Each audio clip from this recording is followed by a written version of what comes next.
Binalaan ng The Japanese Monster Naoya Inoue ang kampo ng Australianong si Sam Goodman na may 3 linggo na lamang ito upang magpagaling sa natamo nitong eye cut sa may kaliwang mata at sa oras raw na kanilang makita na hindi tuluyang mag-heal o gumaling ang nasabing eye cut ay hindi raw magdadalawang isip itong si Inoue na maghanap na lamang ng ibang makakalaban.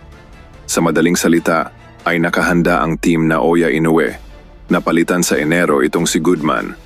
Dahil ayon pa mismo kay Naoya Inoue, na wala raw sa kanyang bokabularyo na lumaban sa isang injured fighter. Dahil ito raw ay isang malaking insulto para sa kanyang reputasyon bilang isang pound-per-pound king at 2-division undisputed champion. In other words, upang tuluyang maghilom agad, itong hiwa sa may kaliwang mata nitong si Sam Goodman ay bawal na itong makipag-sparring ng at least 3 linggo bago ang nakatakdang laban sa Enero. Napabor para sa kampo nitong si Naoya Inoue dahil di gaya ni Goodman ay malaya paring makakapag-training sa sparring itong si Inoue hanggang sa Enero ng susunod na taon. Ganun pa man, ay inilatag pa rin nitong si Ohashi ang kanilang alternative fights para kay Inoue sa oras na mabigong makapagpagaling ng injury itong si Goodman sa takdang oras. At ang nasabing alternative fight ay isang non-title bout na lamang sa Saudi Arabia.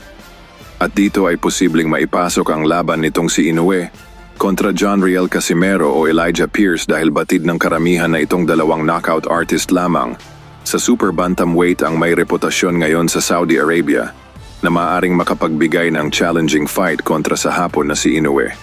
At sa kabilang balita ay inuulan ngayon ng kaliwat kanang batikos mula sa mga Filipino boxing fans itong undefeated boxing star Carl James Martin.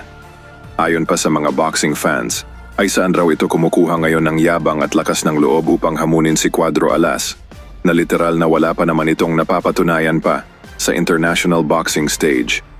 Na kung saan, ang tanging mataas na rankings lamang nito sa WBO, ang nag-iisang bagay pa lamang na maaari nitong ipagmayabang kay Casimero.